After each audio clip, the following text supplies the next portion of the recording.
எஜுகேஷனை ஃபன்னு ஏமாத்துறானோ, படித்து புண்ணியம் இல்லைன்னு ஏமாத்துறானோ எவனையும் நம்பாது. படிப்பு தான் நம்மளை மாற்றும், படிப்பு தான் நம்மளை உயர்வாக்கும். ஊருக்குள்ள அசிங்கப்பட்டவனுக்கு முன்னால நம்ம அப்பா அம்மாவை தலை நிமிர செய்ய நம்மகிட்ட இருக்க ஒரே ஆயுதம் ஒன்லி எஜுகேஷன். That's it. அச்சு தூக்கு, படி. சும்மா ஜாலிலாம் கிடையாது. நீங்கள் திரைப்படத்தில் பார்க்கக்கூடிய கதைகள்லாம் கிடையாது. 4 வருஷத்துக்கு அப்புறம் என்ன நம்மகிட்ட காட்டவே இல்லை. ரைட்டு தானே? கிளைமேக்ஸ் நம்ம காட்டலை. சில்லவுட்டில் வச்சு ஒரு டயலாகை பேசி முடிச்சானோ. படிக்கணும், உங்களுக்காண்டி இல்லை, எனக்காக, உங்கள் தங்கச்சிங்களுக்காக, உங்கள் தாத்தா பாட்டிக்காக, இந்த ஊருக்காக, நாட்டுக்காக. நீ என்ன 15 வருஷம் நடக்குது. மீடியாவில் இருக்க கூட இருக்கக்கூடிய நண்பர்கள் கூட சொல்லுவாங்க, அவர் பாட்டுக்கு ஜஸ்ட் வருவார், அவர் பாட்டுக்கு பேசிட்டு போவார்னு. அப்படிலாம் அது கிடையவே கிடையாது. இன்றைக்கி சொல்கிறேன், 15 வருஷமாக ஷோ பண்ணுறேன்.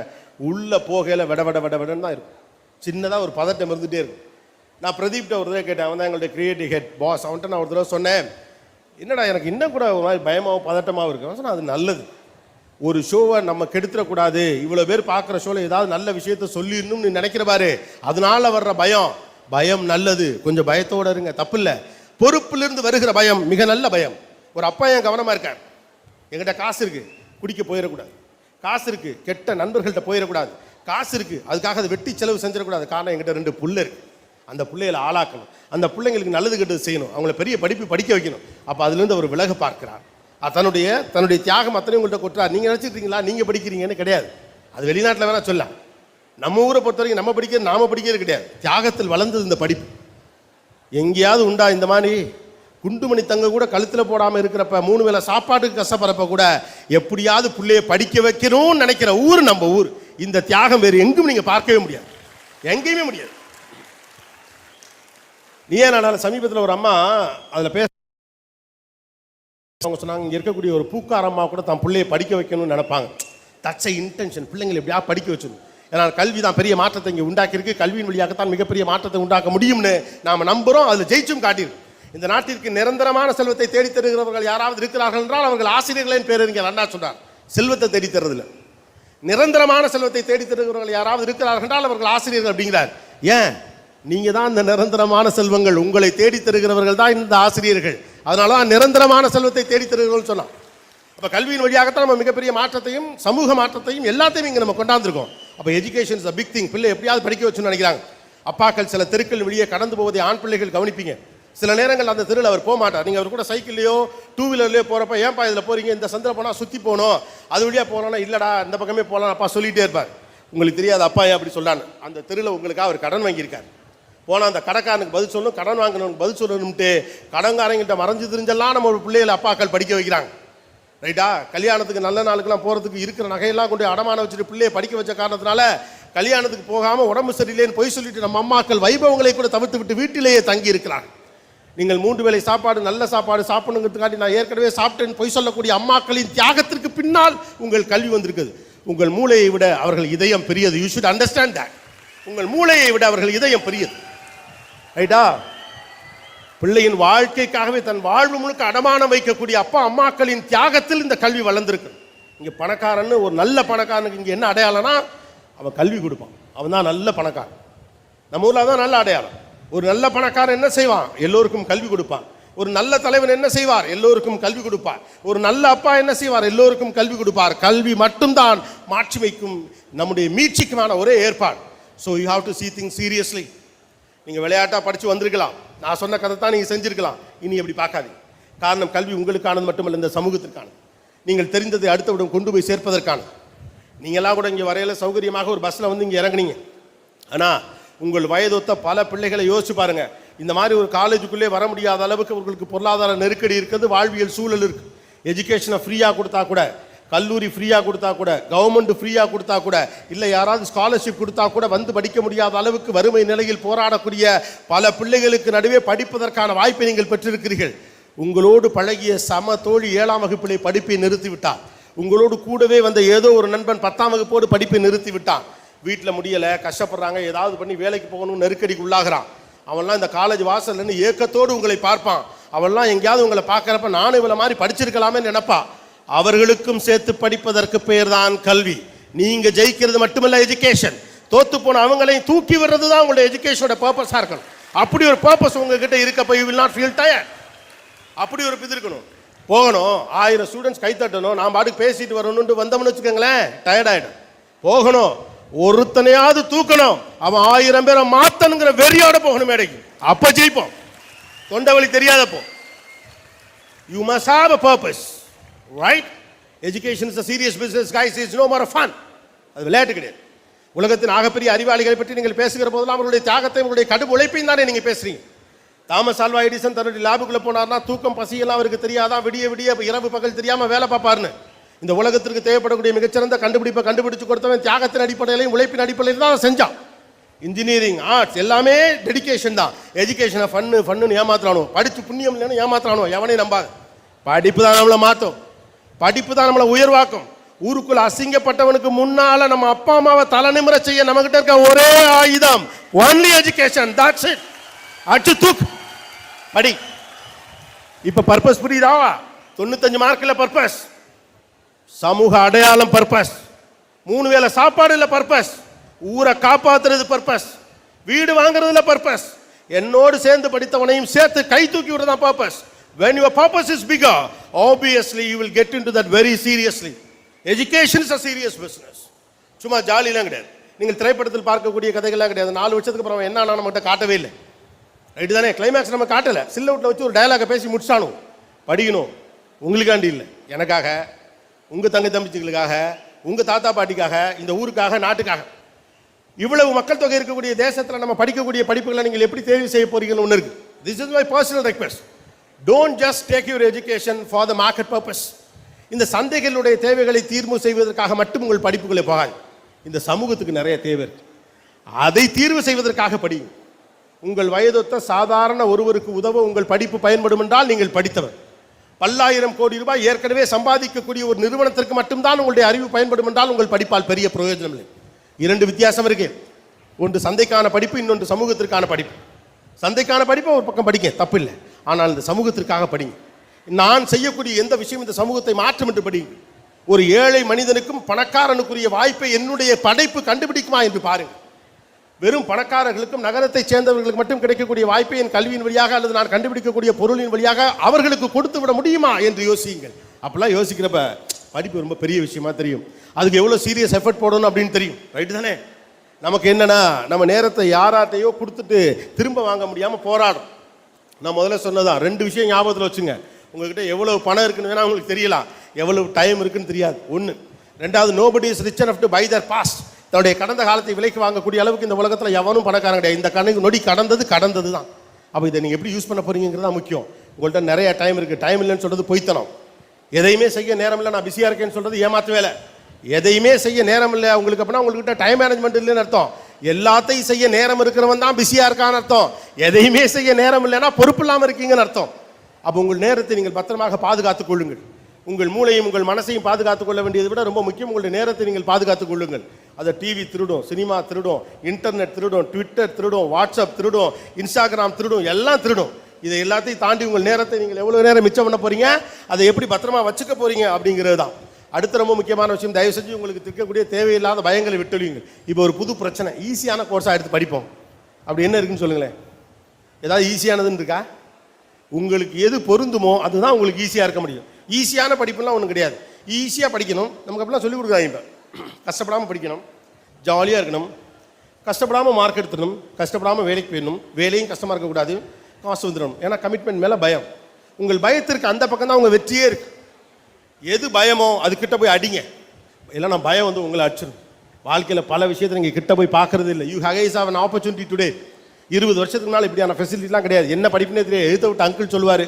இல்லாட்டி நம்ம குடும்பத்தில் எவனோ ஒருத்தர் படித்தவன் இருப்பான், அவனுக்கு பிடிச்ச படிப்பை நம்மகிட்ட சொல்லுவாங்க, நம்ம போய் அதை படிச்சுக்கிட்டு இருப்போம். இன்றைக்கி நீங்கள் படிக்கிற படிப்பு என்ன, அந்த காலேஜ் எப்படி இருக்காங்க, என்ன ஃபெசிலிட்டி இருக்குது, எவ்வளோ வாத்தியார் இருக்காங்க, என்ன சிலபஸ், 10வது பக்கத்தில் என்ன இருக்கும், அந்த புக்கு எத்தனை வருஷம் படிக்கணும், எவ்வளோ மார்க் எடுக்கணும், என்ன படித்தா என்ன வேலை கிடைக்கும், இவ்வளோ விவரம் தெரியுது.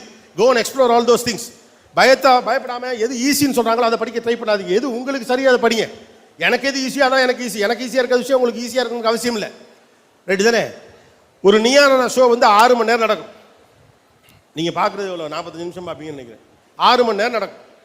ஷோ டெம்போ போயிடக்கூடாதுன்னு உச்சா வந்தால் கூட அடக்கிட்டு நான் பிரேக்கே விடாமல் போவேன். ஏன்னா எனக்கு அந்த டெம்போவை திரும்ப கொண்டு வர முடியாது. நின்றுக்கிட்டே இருக்கணும். இங்கே அங்கேக்கு நடக்கும், வேத்து ஊற்றும், பிபி ஏறும். ஏன்னா எல்லாரும் அவங்க கருத்தை சொல்லுவாங்க, நான் என் கருத்தை சொல்லவே முடியாது. நம்ம நடுநிலை வைக்கணும்ல. அதனால் ப்ரெஷரில் இதை விட பயங்கரமாக வேர்த்து கூட்டும். கோட்டு வேற போட்டுட்ருப்பானுங்க, உள்ள சட்டையெல்லாம் நினைக்கும். கஷ்டமே தெரியாது. ஏன்னா அது எனக்கு பிடிச்சது, அதுதான் எனக்கு எல்லாம் கொடுத்தது. எனக்கு அது பிடிச்சிருக்கு, எனக்கு பிடித்த விஷயத்தை நான் செய்கிறேன், எனக்கு கஷ்டம் தெரியாது. எங்கள் வீட்லலாம் நான் ஃபோன் போட்டு வர சொல்லுவேன். படுத்துக்கிட்டு அந்த ஃபேனை ஆஃப் பண்ணிட்டு போகிறதுக்கு ஃபோன் போட்டு பக்கத்து ரூம்லேருந்து யாராவது வர சொல்லுவேன். அவ்வளோ சோம்பேறி தான். எல்லா சுவிட்சையும் ஆன் பண்ணுவேன், எல்லா சுவிட்சையும் ஆஃப் பண்ணுவேன். ஃபேன் சுவிட்ச் எது, லைட் சுவிட்ச் எதுன்னே தெரியாது. கழுதை எல்லாத்தையும் போடுவான், எரியட்டு எல்லாத்தையும் ஆஃப் பண்ணுவோம், அணையிறது அணையிட்டு. எங்கள் அம்மாலாம் இன்னமும் என் மேலே வைக்கிற கம்ப்ளைண்ட்டு பாத்ரூம் லைட்டை ஆஃப் பண்ண மாட்டேங்கிறான். நான் சொன்னேன், வயசாகிடுச்சு எனக்கு, இதுக்கு மேலே நான் பாத்ரூம் லைட்டை ஆஃப் பண்ணா என்ன, ஆவாட்டி என்ன, கூட கொஞ்சம் கரண்ட் பீஸ் வந்தால் கட்டிட்டு போகிறோமா அப்படின்னு சொல்கிறேன். இந்த லட்சணம் தான் நாம. ஆனால் 6 மணி நேரம் நிற்க சொல்லி ஷோ நடத்த சொன்னீங்கன்னா நடத்துவேன். விடிய 2 நாள் ஷூட்டிங் பண்ண சொன்னீங்கன்னா பண்ணுவேன். இப்போ இதை முடிச்சுட்டு சாயந்தரம் போய் பேசுவேன். நாளை காலையில் ஃப்ளைட் ஏறி அங்கே இறங்கி திருச்சியில் போய் பேசுவேன், பண்ணுவேன். ஏன்னா அது எனக்கு பிடிச்சிருக்கு. பிடிச்ச விஷயம் உங்களுக்கு கஷ்டமாக இருக்காது. அதனால ஈஸியான கோர்ஸை தேடாது, பக்கத்தில் போய் பாருங்கள். உங்களுடைய நேச்சுரல் ஃபிட்னஸுக்குள்ளே எது செட் ஆகுதோ அதை எடுத்து படிங்க. நீங்கள் எலக்ட்ரிக்கல் ஆளா, எலக்ட்ரானிக்ஸ் ஆளா, ஆர்ட்ஸ் ஆளா, சயின்ஸ் ஆளா, இல்லை உங்களுக்கு கவிதை பிடிக்குமா, இலக்கியம் பிடிக்குமா, ஆங்கிலம் பிடிக்குமா, தமிழ் பிடிக்குமா, அறிவியல் பிடிக்குமா, ஃபிசிக்ஸ் பிடிக்குமான்னு உங்களை கேளுங்க. அதெல்லாத்தையும் கேட்டுட்டு இதை என்னால் எப்போதும் வாழ்க்கையில் 3 முடிவு ரொம்ப முக்கியம். 3 முடிவு ரொம்ப முக்கியம். முக்கியமான முடிவு பிடித்த படிப்பு, நமக்கு பிடிச்ச படிப்பு. இது முடிவு. இப்போ நீங்கள் அந்த இடத்துல இருக்கீங்க. இந்த முடிவில் மட்டும் சொதப்புனீங்கோ, அடுத்த 2 முடிவும் சொதப்பிடு. முதல் முடிவு எனக்கு புரிஞ்ச ஒரு படிப்பு. ஏன் இந்த புரிஞ்சங்கிறத சேர்த்துக்கு முன்னாலாம் பிடிச்ச படிப்புன்னே சொல்லி தெரிஞ்சேன் நானும். இப்போ ஏன் புரிஞ்ச படிப்புன்னு சொல்லனா, இப்போ என்ன பண்ணிட்டாங்கன்னா பிடிச்ச படிப்புன்னு சொல்லிட்டு எதெல்லாம் ஃபேண்டஸியாக இருக்கோ அதான் எடுக்கிறாங்க. சும்மானா ஏதாவது விளம்பரத்தில் பார்க்குறது கேட்க நல்லா இருக்குன்னு சொல்லுது. நம்ம ஒரு படிப்பு படிக்கணும்னா நின்று கேட்கணுமாப்ல, எவனுக்குமே தெரியக்கூடாது அந்த படிப்பு. ஏதோ ஒரு படிப்பை படிப்போம், வித்தியாசமாக படிக்கணும். அது ஒரு வியாதி மாதிரி ஆக்கிட்டாங்க. அப்புறம் பூரா பேரும் நான் மீடியாவுக்கு போகிறேன், நானும் ஜெயிலுக்கு போகிறேங்கிற மாதிரி. எவனை கேட்டாலும் நான் மீடியாவுக்கு போகிறேன். படிக்கவே வேண்டியதில்லை. ஏதாவது பழைய கதையெல்லாம் கடிச்சு விட்டு படிக்காமலாம் மீடியாவுக்கு வரவே முடியாது. நான் படிக்கலை, 12th ஸ்டாண்டர்டு ஃபஸ்ட் இயரில் ட்ராப் அவுட்டு, நான் டிவியில் ஆங்கராக வரப்போ ஒரு பயோடேட்டா நீங்கள் போட்டிங்கன்னா விஜய் டிவி ரிசப்ஷனில் உங்களுக்கு டிகிரி இல்லைன்னா அந்த இதை எடுத்து கூட வைக்க மாட்டானோ. அப்புறம் நீங்களாக தான் நினச்சிருக்கீங்க மீடியாவில் இருக்கலாம் படிக்காதவன், மீடியா இருக்கலாம் படித்தவன் தான். இப்போ என் ஃப்ரெண்ட்ஸே நீங்கள் எடுத்துங்க, எங்கள் இதில் சிவகார்த்திகேயன் MBA, மாக்காப்பா நல்லா படிச்சிருக்கான், டிடி PhD பண்ணிகிட்டு இருக்கு, பிரியங்கா நல்லா படிச்சிருக்கு. எங்கள் செட்டில் நான் தான் கம்மி படிப்பு, நானும் கூட ஆனரி டாக்டரேட். அப்போ ஏதோ மீடியானா படிக்காதவன் தான் இருக்கான் நீங்களாம் நினச்சிக்கிட்டீங்க. கற்பனையெல்லாம் பண்ணிக்காதீங்க, எல்லாம் படித்தவன் தான். பாவனா அன்னைக்கு உட்காந்து வேர்ல்டு செஸ் அந்த இதை தமிழில் பேசுகிறது டக்குன்னு இங்கிலீஷில் பேசுது, தமிழில் பேசுறது டக்குன்னு இங்கிலீஷில் பேசுது. எப்படி படிச்சிருக்காங்க? Not just language skill, she is a well read. அப்போது நீங்கள் புரிஞ்சிக்க வேண்டிய முக்கியமான விஷயம், முதல் முடிவு உங்களுக்கு புரிஞ்ச படிப்பை படிக்கணும். ஏன்னா அது உங்களோட வாழ்க்கை முழுக்க வரப்போகுது. உங்கள் கல்வி உங்களை உந்தி தள்ளலைனா ஒரு தமிழ் இலக்கியம் நீங்கள் படிக்கணும்னு வச்சுங்களேன், அது அவர் என்ன சொன்னார், இது என்ன சொன்னார், இதை பற்றி உலக இலக்கியம் என்ன பேசுகிறது, திருக்குறளை இன்னொரு மொழியோட ஒப்பிட்ட முடியுமா, இப்படி உங்களுக்குள்ள ஒரு விஷயம் நடந்துக்கிட்டே இருக்கும். அது உங்களை உற்சாகப்படுத்திக்கிட்டே இருக்கும். காலம் முழுக்க உங்க கூட வரப்போகிறது உங்கள் அறிவு. அப்போ நீங்கள் முடிவு பண்ணணும், என்னுடைய இந்த படிப்பு 3 வருஷத்துக்கு தோதா, வேலை வாங்குறதுக்கு தோதா, கல்யாணம் பண்ணுறதுக்கு தோதான்னு பார்க்காதீங்க. காலம் முழுக்க இது எனக்கு தோதான்னு பாருங்க, காலம் முழுக்க இது என்னை எக்ஸைட் பண்ணுமான்னு பாருங்க. ஒரு ஃபிசிக்ஸை எடுக்கிறீங்க அப்படின்னா அதுக்குடைய ஒவ்வொரு விஷயம் லைஃப் முழுக்க உங்களை எக்ஸைட் பண்ணும். அதனால ஒரு கட்டத்தில் நம்ம தங்கிடுறோம். யோசிச்சு பாருங்க, நம்மகிட்ட பெரிய கண்டுபிடிப்பே இல்லை, காரணம் என்ன, எக்ஸைட்மெண்ட் கிடையாது. அது உங்களை உற்சாகப்படுத்திக்கிட்டே இல்லை. ஒரு வேலைக்காக நீங்கள் படிக்கிறீங்க கிடையாது, வாழ்க்கைக்காக படிங்க. அது காலம் முழுவதும் உங்களை உற்சாகப்படுத்திக்கிட்டே இருக்கும். ஒரு தமிழாசிரியர் நீங்கள் கவனிச்சு பாருங்க, அவர் எப்போதும் ஏதாவது படிச்சுக்கிட்டே இருப்பார். இன்னும் இருந்தாலும் படிச்சுக்கிட்டே இருக்கான்னு ஒரு தமிழை வர அப்படி பண்ணிக்கிட்டே இருக்கு, எக்ஸைட் ஆகிறார். உங்களுடைய மிச்சம் இருக்கும் நேரம் வீணாக போகுதில்ல, அவங்களுக்கு வீணாக போகாது. ஒரு சயின்ஸ் டீச்சர் பாருங்கள், ஏதாவது ஒன்று ஸ்டாஃப் ரூமில் உட்காந்து நோண்டிகிட்டே இருப்பார், படிச்சுட்டே இருப்பார். ஏன்னா படிப்பு அவர்களை உற்சாகப்படுத்துகிறது. காலம் முழுக்க வரப்போகிற கல்வியை கவனமாக தெரிவிச்சுங்கள், இது முதல் முடிவு. 2ஆவது முடிவு நமக்கு பிடிச்ச வேலை. ஏன்னா இதுவும் உங்கள் கூட காலம் முழுக்க வரப்போகுது. கஷ்டமாக இருந்துச்சுன்னா ஏன்டா இந்த வேலையை பார்க்குற சம்பளத்துக்காக கடைசி வரைக்கும் இதை கட்டிக்கிட்டு அழுக வேண்டியிருக்கு, வைத்தறிச்சலாக இருக்குன்னு புலம்பாமல் ஆர்வத்தோட மேனேஜர் சொல்கிறதுக்காக வேலை பார்க்காம, கம்பெனி சொல்கிறதுக்காக வேலை பார்க்காம நீங்கள் வேலை பார்க்கணும் அப்படின்னா பிடிச்ச படிப்பை படித்து பிடிச்ச வேலைக்கு போகணும். அது நமக்கு பிடிச்சதாக இருக்கும் இல்லையா? அப்போ முதல் முடிவு சரியாக இருந்தால் தான் 2ஆவது முடிவு நடக்கும். 3ஆவது முக்கியமான முடிவு பிடித்த வாழ்க்கை துணை. பிடிச்ச பையனை கல்யாணம் பண்ணணும், பிடிச்ச பொண்ணை கல்யாணம் பண்ணணும். இந்த 3ஆவது முடிவு வரைக்கும் கரெக்டாக நடக்கணும்னா அவங்க முதல் முடிவு கரெக்டாக இருக்கணும். அதனால் அந்த முதல் முடிவில் கவனமாக இருங்கள். யார் சொன்னாலும் சரி, எவர் சொன்னாலும் சரி, நான் சொன்னாலும் சரி, உங்களுக்கு எது சரி என்று படுகிறதோ, எது உங்கள் வாழ்க்கை முழுக்க துணை வரும் என்று நீங்கள் நினைக்கிறீர்களோ அந்த படிப்பை தேர்வு செய்து படியுங்கள். நீங்கள் நினைக்கிறீங்க வாழ்க்கையில் எப்போது கூட வரப்போகிறது அம்மா அப்பா, இல்லை காதலன் காதலி, இல்லைனா கணவன் மனைவி நினைக்கிறீங்க, கிடையாது. உங்கள் அறிவு உங்களோடு எப்போதும் வரப்போகிறது, உங்கள் படிப்பு உங்களோடு எப்போதும் வரப்போகிறது. அப்போ அது எப்படிப்பட்டதாக நீங்கள் தேர்வு செய்து பாருங்கள். வெறும் வேலைக்காக படிக்காதீங்க, அதோடு அது முடிஞ்சு போயிடும். It has to excite you every other time. ஒவ்வொரு நாளும் உங்களை அதை எக்ஸைட் பண்ணிகிட்டே இருக்கணும் அந்த படிப்பு. அப்படியான ஒரு படிப்பை தேர்வு செய்ய பாருங்கள். அப்போ பக்கத்தில் கிட்ட போய் பாருங்கள். நம்ம கிட்ட போய் பார்க்குறது கிடையாது, நம்ம நிறைய பயம். நம்மளை பற்றி நம்ம காம்ப்ளெக்ஸ்னால நமக்கு நிறைய பயம். இப்போ ஒரு கதை சொல்ல வேண்டிய இடம் வந்ததுனால கரெக்டாக அந்த பிரேக்கை நம்ம யூஸ் பண்ணிக்கணும். ஒரு மன்னர் இருந்தாராம். அவங்க நாட்டில் ஒரு கஜானா வச்சிருக்காரு அவருடைய அரண்மனையில். அந்த அரண்மனையினுடைய கஜானா பூட்டோட சாவி தொலைஞ்சு போச்சு. கஜானால அதனால யாரையும் அவர் கிட்ட விட முடியாது, பூட்டை தொடக்கூடாதுன்றார். அவர் என்ன சொல்லிட்டாப்ல, இங்க இருக்கக்கூடிய வேத விற்பனர்கள், ஞானிகள், கணித மேதைகள், பிசிக்ஸ் படிச்சவன் என்னென்ன படிச்சிருக்கே சரி வா, பூட்டை தொடக்கூடாது, பூட்டு மேல கை வைக்கப்படாது, ஆனா கஜானாவை திறக்கணும். யார் திறக்கிறியோ அவனுக்கு கஜானால பாதிடான்ட்டார். எவன் திறக்கிறியோ அவனுக்கு கஜானால பாதி அப்படின்ட்டார். எல்லாம் வரான்.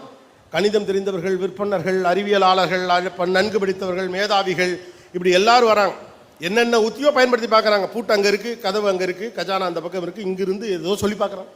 ஒன்றுக்கும் திறக்கலாம். கடைசியில் நம்ம மாதிரி ஒரு ஆர்டினரியான ஆள் வரான்.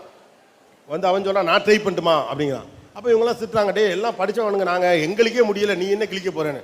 இவ்வளோ படித்து நீங்கள் என்னடா கிழிச்சிங்க, நீங்களும் திறக்கலையில, அப்புறம் என்ன நானும் ட்ரை பண்ணி பார்க்குறேன் அப்படிங்க. அப்போ எல்லாரும் அதற்கு எதிர்ப்பு தெரிவிக்கிறாங்க. நீ சாதாரண ஒரு ஆள், நீ எப்படி இது நீ செய்யலாம் அப்படிம்பாங்க. நமக்கே சொல்லுவாங்கல்ல, நீ என்ன பெருசாக கிழிச்சு விட்ட, உங்கள் அப்பா சாதாரண ஆள், நீ இதுக்கு பெருசாக ஆசைப்படுற, உனக்கு பெருசாக முடியுமாம்பாங்களா, அதே தான் கேட்பானோ. அப்போ அவர் சொல்லிக்காரு, நீ பூட்டை திறந்துருந்தே நான் பேசலாம், நீ திறக்கலை. அப்போ நீ ஒன்று ட்ரை பண்ண நடக்கலை, நான் ஒன்று ட்ரை பண்ண நடக்குதான்னு பார்ப்போம், உனக்கு என்ன தெரியும் அப்படிங்கிறான். எனக்கு தெரியும் தெரியாத பற்றி நீ முடிவு பண்ணாது, நான் திறக்கிறவா, நான் ட்ரை பண்ணட்டாங்கிறார். மன்னர் சொல்கிறாரு, அவன் சொல்கிறது சரிதானே, நீங்கள் யாரும் திறக்கலை, அவன் ட்ரை பண்ணுறேங்கிறான், ட்ரை பண்ணி பார்ப்போம், எனக்கு தேவை கஜானாவை திறந்தா சேர்த்தான் அப்படிங்கிறார்.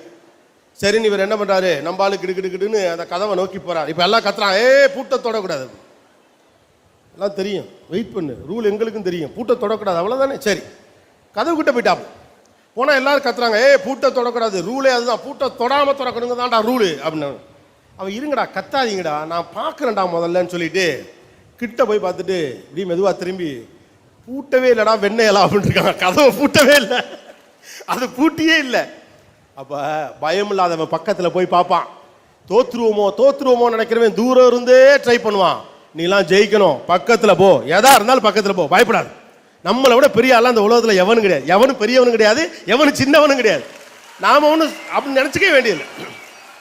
நாமளாவே ஒரு காம்ப்ளெக்ஸ்லாம் வச்சுக்க வேண்டாம். நம்மளை விட பெரிய ஒருத்தர் இருக்கா, நாம சின்னம், நாம பெரிய ஆளு, நம்ம கீழே எல்லாரும் அப்பெல்லாம் யாரும் கிடையாது. இந்த உலகத்தில் பெரியவனும் இல்லை, சின்னவனும் இல்லை.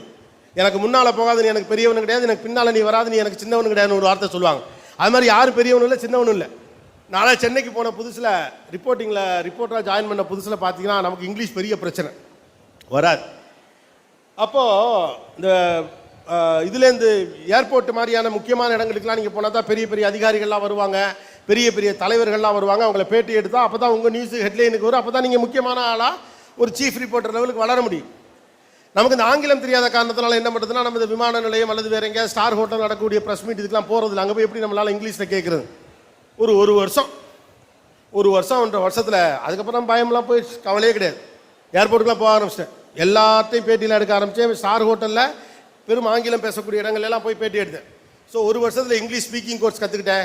தனிப்பட்ட முறையில் அதுக்கு புக்கெல்லாம் வச்சு படித்தேன். அப்படிலாம் அதெல்லாம் ஒன்றும் கிடையாது, அதெல்லாம் ஒன்றும் பண்ணல. அப்படி தான் எல்லோரும் எதிர்பார்ப்பீங்க, அதெல்லாம் ஒன்றும் கிடையாது. அது 1 வருஷம் 1.5 வருஷத்தில் 2 உண்மையை கண்டுபிடிச்சேன். மொதல் உண்மை, மெட்ராஸ் முழுக்க பூரா பயில நம்மளை மாதிரி தப்பாக தான் இங்கிலீஷ் பேசுகிறான். ரைட்டா? அவனும் தப்பாக தான் பேசுகிறான். அவன் பயப்படாமல் தப்பாக பேசுகிறான், நம்ம பயந்துக்கிட்டே தப்பாக பேசுகிறோம். தப்பாயிருமோங்கிற பயம்தான் பிரச்சனையை ஒழிய தப்பு பயம் கிடையாது. 2வது முக்கியமான விஷயம், தமிழ் தான் என்னுடைய தாய்மொழி. நான் அதை தப்பாக பேச தான் கூச்சப்படணும். என் பிழைப்பிற்காக நான் கற்றுக்கொள்ளக்கூடிய அந்த மொழியை தப்பாக பேசல, எனக்கு எந்த கௌரவ குறைச்சலும் இல்லை. அதுக்காக எவனா பொண்ணு தராம போனால் போகட்டும், நம்ம கிராமர் மிஸ்டேக் இருக்க வீட்டிலேயே பார்த்து பொண்ணு எடுத்துக்கும். 2வது பிரச்சனை. 3வது, இவங்கெல்லாம் ஃப்ளைட்டில் இறங்கி வர்றதுனாலே இவங்களுக்கு இங்கிலீஷ் தெரியும் நான் தான் நினச்சிக்கிட்டு இருந்தேன். நானாவது ஓரளவு இங்கிலீஷ் பேசுகிறேன், அவங்களுக்கு அந்த இங்கிலீஷ் கூட வரலை. நாமளாக ஒரு அபிப்பிராயம் வச்சுருந்தோம், இவங்கெல்லாம் பெரிய ஆளு பயங்கரமாக இங்கிலீஷில் பேசுவாங்கன்னு. அவங்களே எழுத்து கூட்டி தான் இங்கிலீஷில் பேசுவாங்க. இறங்கி ஆட்ராடே அப்படின்னு உள்ளே போனோம், அவ்வளோதான். உங்கள் பயத்திற்கு அந்த பக்கம் தான் உங்களுடைய வெற்றி இருக்கிறது. முதலேருந்து வருமா, point number 1, commitment is the charm of life. இது வரைக்கும் நீங்கள் சின்ன பிள்ளைங்களா இருந்தீங்க, இனிமேல் புரிஞ்சுக்கங்க, பொறுப்பில் மகிழ்ச்சியாக இருப்பது எப்படி, அப்போ தான் வாழ்க்கை போர் அடிக்காது, படிப்பு போர் அடிக்காது. 2வது முக்கியமான விஷயம், எஜுகேஷனை சீரியஸாக பாருங்க. அது ஃபன் கிடையாது, ஏன்னா அது எஜுகேஷனுக்கான பர்பஸ் ரொம்ப முக்கியமானது. இது சமூகத்தை மாற்றுவதற்கான திறவுகோல் என்பதை ஞாபகத்தில் வைத்துக்கொண்டு எஜுகேஷனை சீரியஸாக பாருங்க. 3வது, இப்போ கல்லூரிக்குள்ள காலடி எடுத்து வைக்க போறீங்க, இப்போ டிசைட் பண்ணுங்க நீங்க என்ன ஆகணும், உங்கள் பர்பஸ் என்ன, எஜுகேஷனுடைய பர்பஸ் என்னன்னு பாருங்க. 4வது முக்கியமான விஷயம், நீங்கள் வாழ்க்கை முழுக்க கூட வரப்போகிற கல்வியை சாதாரணமாக பார்க்க முடியாது. உங்களுடைய 3 முக்கியமான முடிவுகளில் முதல் முக்கியமான முடிவு எது? 5வது, நீங்கள் யாருக்கும் சளைத்தவனும் இல்லை, யாரும் உங்களுக்கு கீழானவரும் இல்லை. உங்களை பற்றின தாழ்வான அபிப்பிராயங்களை உடையுங்கள். 6வது, உங்களை போன்ற பகுதிகளிலிருந்து கஷ்டம் பார்த்து வளரக்கூடிய பிள்ளைகள் படித்து ஜெயித்தாதான் எல்லாரையும் நீங்கள் படிக்க வைப்பீங்க. அதுக்காண்டியாவது நீங்கள் ஜெயிக்கணும். 7வது முக்கியமான விஷயம், கல்வி என்பது தியாகத்தின் அடிப்படையில் வளர்ந்தது. நிறைய பொறுப்புகள் நீங்கள் செய்ய வேண்டிய அவசியம் இருக்கிறது. 8வது, நீங்கள்லாம் ஜெயிச்சிங்கன்னா உங்களை விட சந்தோஷப்பட போகிறவங்க அம்மா அப்பாவில் நானும் ஒரு ஆளாக இருப்பேன். சந்திர காற்று நம் ஜன்னலில் வீசட்டும், சரித்திரம் நாளை நம் சாதனை பேசட்டும். நன்றி, வணக்கம்.